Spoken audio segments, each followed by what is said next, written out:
इस कार्यक्रम के पुण्यार्जक हैं श्री 1008 पार्श्वनाथ दिगंबर जैन मंदिर समिति, पंजीकृत, सुभाष चौक, मंगल बाजार, लक्ष्मी नगर, दिल्ली। निवेदक सकल जैन समाज, सुभाष चौक, मंगल बाजार, लक्ष्मी नगर, दिल्ली।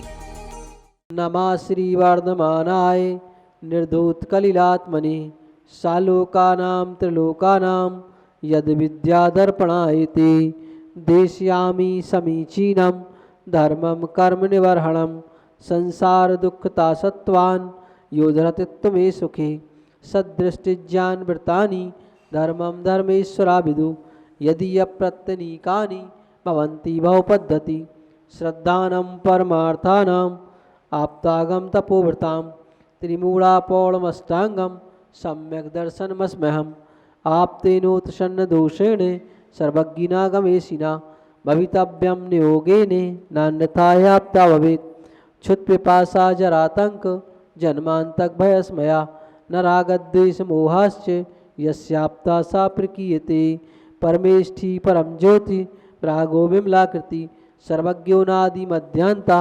सार्वाशास्त्रोपलाल्यते अनात्मार्थम बिना रागै शास्ता शास्ति सतोहितम ध्वनन शिल्पकर स्पर्शान मूर्जा किमपेक्षिते। तो यहाँ पर अपन सम्यक दर्शन का वर्णन चल रहा है और सम्यक दर्शन के आधारभूत स्तंभ देव शास्त्र गुरु तीन होते हैं। उन तीन में से सबसे पहले यहाँ पर भगवान का स्वरूप बतलाया गया, आप्त का स्वरूप बतलाया गया। आप्त के स्वरूप के बाद का दूसरे नंबर पर यहाँ पर जिनवाणी का स्वरूप बतलाया जा रहा था कि जिनेंद्र भगवान की वाणी खिड़ती कैसे है। तो उसका स्वरूप बतलाया गया था कि आप तो पग मनोल्लंघ। अब यहाँ पर बताया ये जा रहा था कि जिनेंद्र भगवान की वाणी का बिना किसी प्रयोजन के खिड़ती है और का कि अनात्मार्थम और का बिना राग के खिड़ती है, बिना राग ही, कोई प्रकार का राग नहीं और कोई प्रकार का उनका अपना कोई स्वार्थ नहीं। फिर इसके बाद बताया जा रहा था कि वह वाणी का किस लिए खिड़ती है, तो जीवों के हित के लिए खिड़ती है।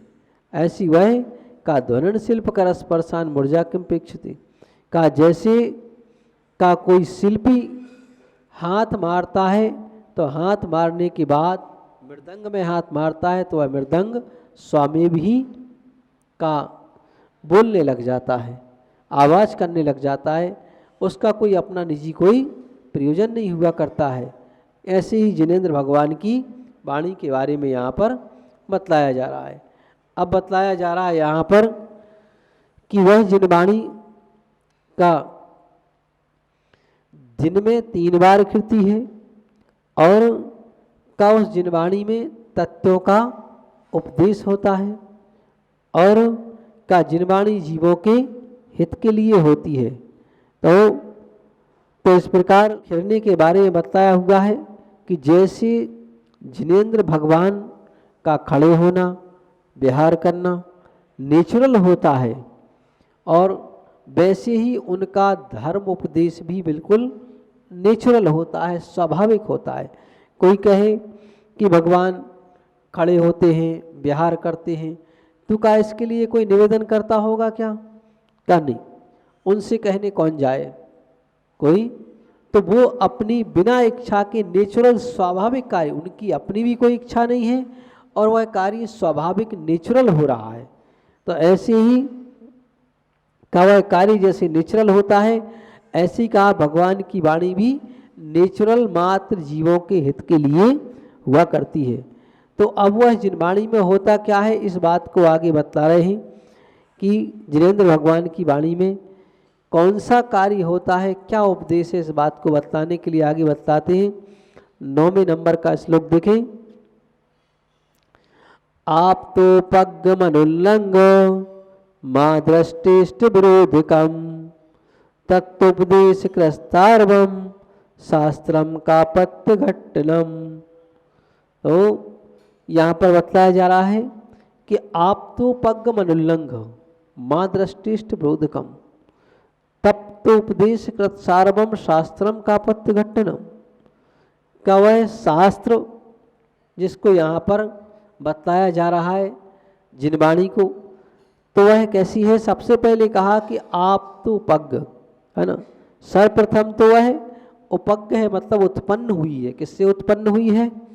जिनेंद्र भगवान से उत्पन्न हुई है। ये पहली जिनवाणी, उसका नाम ही है जिनवाणी। जो जिनसे, जिनकी वाणी है उनको जिनवाणी कहते। तो ऐसी वह जिनवाणी, तो सबसे प्रथम कहा कि वह भगवान के मुख से उत्पन्न हुई है, पूर्ण ज्ञानियों के मुख से उत्पन्न हुई है। जिसने तत्व को जान लिया है, अनुभव कर लिया है, आत्मसात कर लिया है, उनके मुख से जो भी वचन निकलते हैं वो सब जिनवाणी है। तो ऐसे हमारे अरहंत भगवान, अरहंत प्रभु, जिन्होंने उस आत्म तत्व को पूर्णतः आत्मसात किया है, पूर्णतः जाना है, उसी में वह उसी का आनंद ले रहे हैं, तो उनके मुख से जो वाणी निकल रही है उसका नाम जिनवाणी है। तो वह जिनवाणी कैसी है? तो उसकी दूसरी विशेषता बताई गई अनुल्लंघ है ना। तो का अनुल्लंघनी है, मतलब अन्य किसी वादियों के द्वारा उसका उल्लंघन नहीं किया जा सकता है। कोई भी वादी विवाद करके जिनेंद्र भगवान की वाणी को ये नहीं कह सकते हैं कि इसमें सदोषता है, वह निर्दोष है।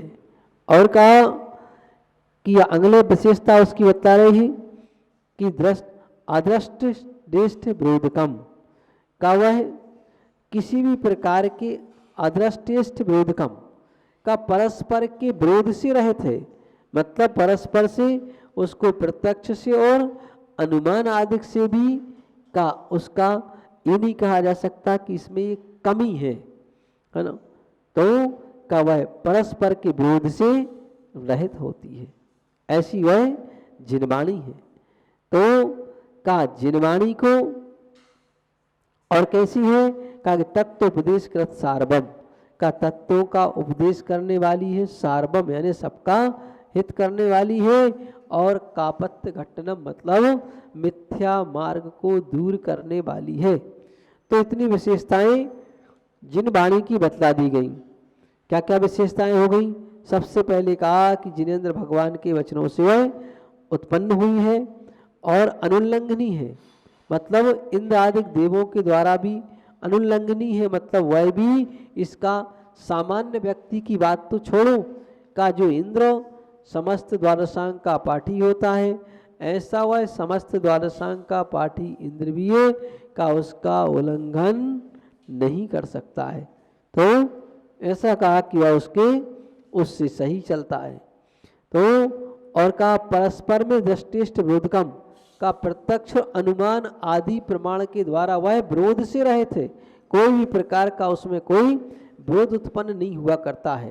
तो का आज वैसे देखा जाए तो जितने भी जिन धर्म में मत मतांतर हुए हैं है ना, वो सारे के सारे मत मतांतर जिनवाणी को लेकर के हुए। वर्तमान समय में कल भी आपको बताया था कि वर्तमान समय में जैन धर्म में कितने भेद हैं? मूलतः में 2 भेद हुए। मूलतः में एक ही जैन मात्र थे। जैन के कितने भेद हुए? 2 हुए, एक श्वेतांबर और एक दिगंबर। फिर वहां देखा जाए तो दिगंबरों में भी वर्तमान में 4 भेद चल रहे हैं, 4 मत हो चुके हैं। एक 13 पंथ मत, एक 20 पंथ मत, एक तारण पंथ मत और एक कांजी पंथ मत। ऐसे 4 पंथ वर्तमान में हो गए। ऐसे ही श्वेतांबरों के यहाँ भी 4 पंथ हो गए। तो ये जब पंथ उत्पन्न हुए तो क्या इनके पंथ उत्पन्न होने का कारण क्या है और इनके जनक कौन है? जैसे यहाँ पर कहा जा रहा है कि जिनवाणी के जनक तो जिनेंद्र भगवान हैं, आप तो पग मनुल्लंघ कि आप से वह उत्पन्न हुई है। तो अब पूछा जाए कि जो यहाँ जिन धर्मावलंबियों के टुकड़े हुए तो इनके जनक कौन है? तो का इनके जनक सामान्य गृहस्थ है ना। 13 पंथ को बनाने वाले बनारसी दास जी हैं। कहाँ के थे वो? दिल्ली के पास ही आगरा है। तो वह आगरा के थे, पंडित जी थे, है ना। 20 पंथ को बनाने वाले भट्टारक लोग हैं, और एक तारण पंथ को बनाने वाले तारण स्वामी हैं, और का चौथे पंथ कांजी पंथ को बनाने वाले कांजी भाई हैं गुजराती। तो ये सब अपने अपने, इन लोगों ने अपने अपने मत चला दिए, और ये मत ऐसा पूछा जाए कि क्या सर्वथा जिनवाणी को छोड़ करके बने हैं? क्या बिल्कुल नहीं बने। सबने जिनवाणी का सहारा लिया है, कोई बिना जिनवाणी का नहीं है। लेकिन सहारा लेने पर भी क्या जैसे जिनवाणी को 4 अनुयोगों में विभाजित किया गया, और फिर निश्चय और व्यवहार रूप धर्म में विभाजित किया गया, और फिर क्या उसके कथन की शैलियां कुछ की गई, उपचरित अनपचरित सद्भुत और असद्भुत करके उसके कथन की शैलियां की गई। तो ये सब चीज़ों का सहारा लेकर के और प्रत्येक व्यक्ति ने अपना अपना पंथ निर्मित कर दिया, और सील लग गई हम इस पंथ के, हम इस पंथ के, हम इस पंथ के। जबकि जिनेंद्र भगवान ने स्वयं कहा, जिनवाणी स्वयं कहती है कि अगर तुम जितनी भी संपूर्ण जिनवाणी है उसमें से अगर एक भी शब्द पर अश्रद्धान करते हो, उसको ठुकराते हो, है ना, उसको नहीं मानते हो, तो तुम तत्क्षण मिथ्या दृष्टि हो जाओगे, उस सम्यक्त से दूर हो जाओगे। लेकिन आज हम देखते हैं कि कोई व्यवहाराभासी हो रहा है, कोई निश्चयाभासी हो रहा है, कोई उभयाभासी हो रहा है, तो कोई आत्मा के स्वरूप को न जान करके सांख्य मतावलंबी जैन धर्म में हो रहा है। इस तरह से विभिन्न मतों को लेकर के और फिर जिन धर्म की विवेचना करने लग जाते। तो फिर का ये सब में कारण जिनवाणी का दोष नहीं है। जिनवाणी ने तो कहा कि भाई 4 अनुयोग हैं, चारों अनुयोगों की व्यवस्था इस तरह से की गई है, इन सबको आपको मानना होगा, स्वीकार करना होगा, और चारों अनुयोग आस्था के प्रतीक हैं, आस्था स्वरूप है ना। अगर इनमें से हम किसी एक पर अपनी असहमति व्यक्त करते हैं तो भी का हम मिथ्या दृष्टि हो जाएंगे, अज्ञानी हो जाएंगे। ऐसा जिनवाणी में कहा जा रहा है, लेकिन इसके बावजूद भी हम फिर भी जानबूझ करके ये कार्य करते हैं। तो का करने में कारण क्या है? का करने में और कोई कारण नहीं है, मात्र व्यक्ति का स्वयं का अज्ञान है। उस अज्ञान के कारण ही ये सारी स्थितियां निर्मित होती हैं, और दूसरा कोई वहां पर कारण नहीं बनता है। और का जब इसमें स्थिति वैसी बनती है जैसे कोई अंधा व्यक्ति हो और उससे कहा जाए कि भाई तुमने हाथी देखा कैसा होता है, वो कहेगा भाई हमने तो नहीं देखा। बोले चलो तुम्हें दिखाते हैं, और उसके पास ले गए, एक को आगे खड़ा कर दिया, तो उसने उसकी सूंड पर हाथ फेरा, कैसा है भाई हाथी? बोले ये तो खंबे जैसा है। एक को आजू बाजू खड़ा कर दिया, उसने हाथ फेरा, बोले तो पिलर जैसा है, सीधा गोल है। एक ने उसके कान पर हाथ फेरा, बोले तो सूपा जैसा है ना। एक ने पूंछ पकड़ के देखा, बोले डंडे जैसा है। तो और एक ने पेट पर हाथ फेरा, वो ऐसा लगा दीवार खड़ी हो, है ना। तो ये कहा। और वास्तव में हाथी कैसा है? ये तो उसके एक एक अंग हो गए। क्या हो गए? एक एक अंग। और हमने अंधे व्यक्ति ने एक एक अंग को पकड़ करके कह दिया कि हाथी ऐसा है, लेकिन का वास्तव में कैसा है? का ये जितने अंग दिखाए हैं इन संपूर्ण को मिला दो तो जाकर के हाथी बनेगा, और अगर इनको नहीं मिलाया तो हाथी नहीं बन पाएगा। तो ऐसे कहा प्रत्येक अंग को देखने वाले।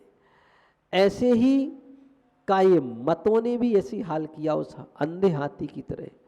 एक एक अनुयोग को पकड़ा और कहा नहीं बस ऐसे ही है, दूसरे अनुयोग को अछूता कर दिया।